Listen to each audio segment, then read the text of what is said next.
Sir ఇది కూర్మగిరి అనుకుంటా. అక్కడ 70 స్తంభాలు ఉంటాయి మేడం, అది నాట్య మండపం అంటారు. ఆ 70 స్తంభాల్లో 69 కింద మోసింటాయి మేడం. ఒకటి కింద మైల పైన మైల. అది పైన కూడా మోయలేదా? Sir okay. ఇది కూర్మగిరి అనుకుంటా. కూర్మ అంటే తాబేలు ఆకారంలో ఉంటుంది సార్. ఇప్పుడు కొంచెం కింద చూసుకున్నాను. ఇంత దూరం వచ్చింది. థ్యాంక్ యూ చాలా. మీ పేరేమండి సార్?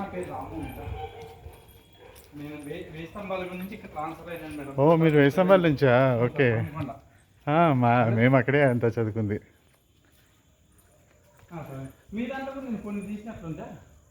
ఇది 7 పడగంది. Okay okay.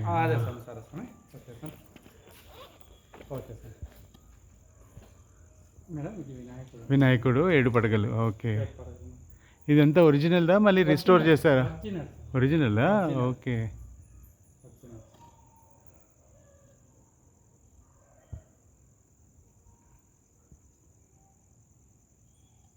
ఇక్కడ నాగేంద్రుడు అంటారు సార్. ఈ దేవాలయం కట్టక ముందు, దేవాలయం కట్టేతాడు ఇది వంటగది సార్. శిల్పికి ఉండేది చూడండి. ఓ వంటగది. మధ్యాహ్నం శిల్పులు భోజనానికి వస్తారంట. భోజనానికి వస్తే భోజనం లేట్ అవుతుంది, బయట ఆగమని వాళ్ళ అమ్మ చెప్తారు. ఆ టైం ఎందుకు వేస్ట్ చేయాలని చెప్పేసి ఎదురుగా గుండు ఉంటుంది. ఈ గుండులో నాగేంద్రం చెక్కాలని చెప్పేసి శిల్పులకు ఒక ఆలోచన వస్తారు. ఆలోచన వస్తేనే వెంటనే నాగేంద్రం చెప్తారు. నాగేంద్రం చెక్కిన తర్వాత వాళ్ళ అమ్మ భోజనం రెడీ అయిందని చెప్పి బయటకు పిలిచేదానికి వస్తారు.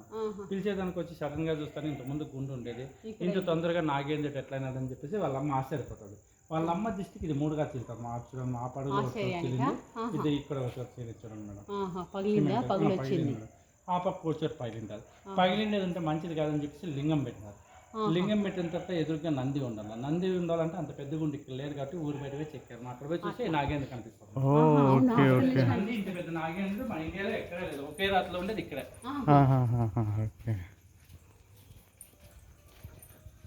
ఇక్కడ శ్రీకాళహస్తి సార్ చూడండి. ఈ దేవాలయం కట్టక ముందే శ్రీకాళహస్తి అంటే సాలేపురం లింగానికి పూజ చేస్తుంటాను. ఇక్కడ భక్త కన్నప్ప పూజ చేస్తుంటాడు. ఇక్కడ ఎలిఫెంట్ ఏనుగు తొండను పామును కొట్టుకొని లింగానికి పూజ చేస్తుంటాను. శ్రీ అంటే సాలేపురుగు, హస్తి అంటే ఏనుగు, కాల అంటే సర్పము, మధ్యలో భక్త కన్నప్ప పూజ చేస్తుంటాడు.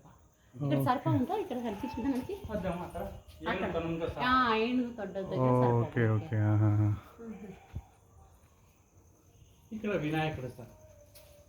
మనం ఏదన్నా ఫస్ట్ శుభకారం తలపెడితే ఫస్ట్ వినాయకుడు పూజ చేసి, వినాయకుడు పూజ చేసిన తర్వాత దేవాలయం కట్టే స్టార్ట్ చేస్తాం కదా సార్. అప్పుడు కూడా వాళ్ళు ఫస్ట్ ఎంట్రన్స్లో వినాయకుడిని పెట్టి వినాయకుని పూజ చేసిన తర్వాత దేవాలయం కట్టే స్టార్ట్ చేసినారని చెప్తారు. ఓకే. ఇది యథాతథంగా అలాగే ఉంది, ఎవరి అంటే ఏమీ చేయలేదు కదా. అక్కడ 1000 స్తంభాలు కూడా అప్పుడు కొంచెం అది కొట్టారు కదా, నంది ముక్కు కట్ చేశారు. ఇక్కడ కూడా కొన్ని చేసేస్తారు. అక్కడ నందిది ముక్కు ఇలా కట్ అయి ఉంటుంది. ఇప్పుడు కూడా కొన్ని చేశారు.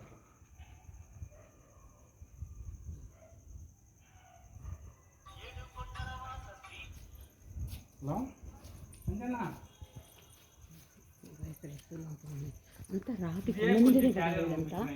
కదా అదంతా సేమ్ దానిలాగా వరంగల్ ఫోర్ట్ లాగానే స్టోన్లో.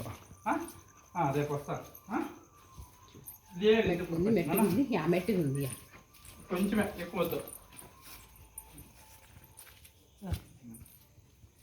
ఇక్కడ కళ్యాణ మంటపం అంటారు. ఇది అసంపూర్తిగా అయిపోయింది మధ్యలో. ఓహో ఓకే ఓకే.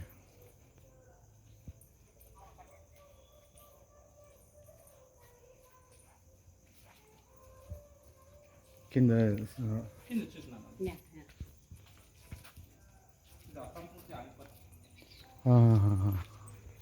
రూఫ్ లేదు, పిల్లర్స్ ఉన్నాయి కానీ పైన సీలింగ్ లేదు.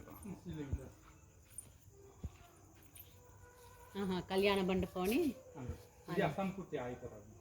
ఈ దేవాలయం మొత్తం కృష్ణదేవరాయల కాలంలో కృష్ణదేవరాయల తమ్ముడు అచ్యుతరాయల పెద్దలో కడతారు. అచ్యుతరాయలు పోయిన తర్వాత సామ్రాజ్యానికి వాళ్ళ అల్లుడు వస్తాడు, అలయరాములు. ఆయన కొత్తగా వచ్చింటాడు కాబట్టి వీరపన్న గురించి ఆయనకు తెలియదు. వీరపన్న మీద గిట్టన వాళ్ళవే రాజు చాడీలు చెప్తాయా, మీ పర్మిషన్ లేకుండా కళ్యాణ మండపం కట్టి ధనం అంతా వేస్ట్ చేస్తున్నాడు. అలా అంజన్న క్యారియర్ తెస్తారంట, ఏం చేయొద్దు రాను సార్ అంటే, లేదు నేను హిందూపూర్లో ఉండాలి అంజన్న, కొంచెం క్యారియర్ తీసి ఎంకరేజ్ చేయండి. అయితే ఇందుప్పుడు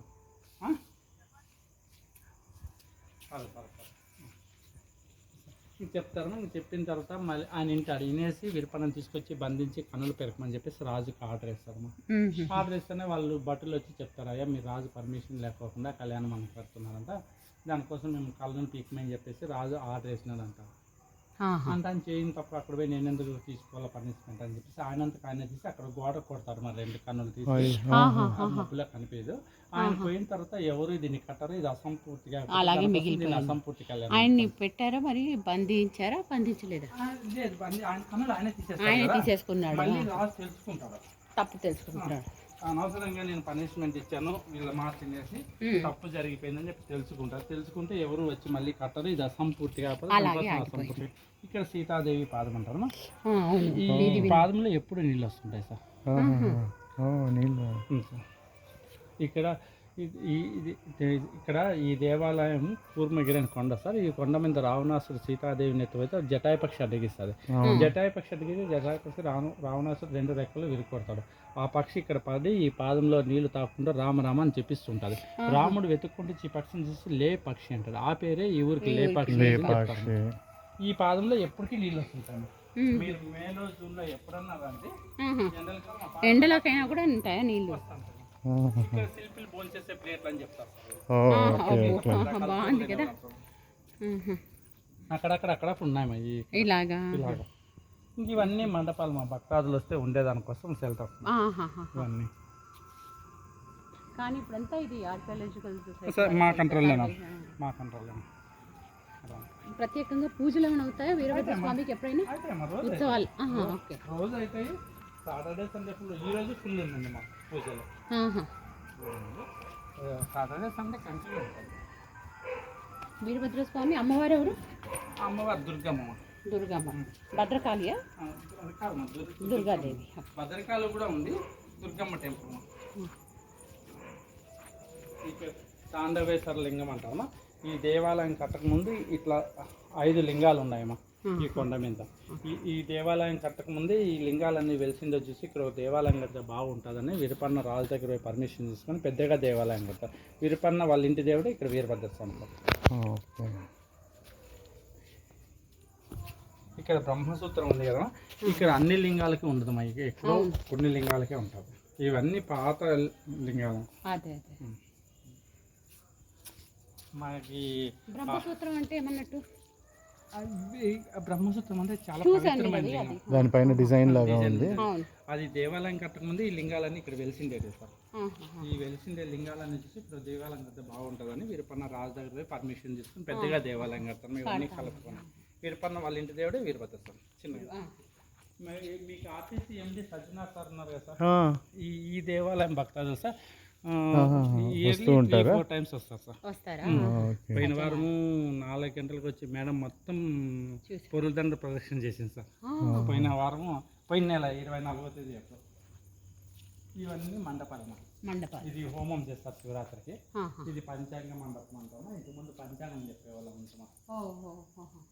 తులుసుకుందాము.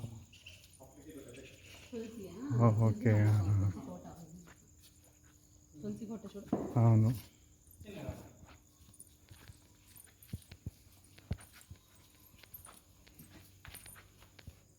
రాయల తర్వాత చోళరాజులు ఎవరు తీసుకున్నారంటారు?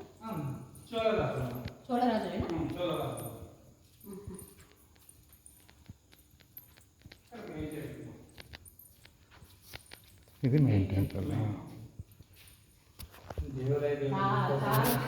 చాలా రియల్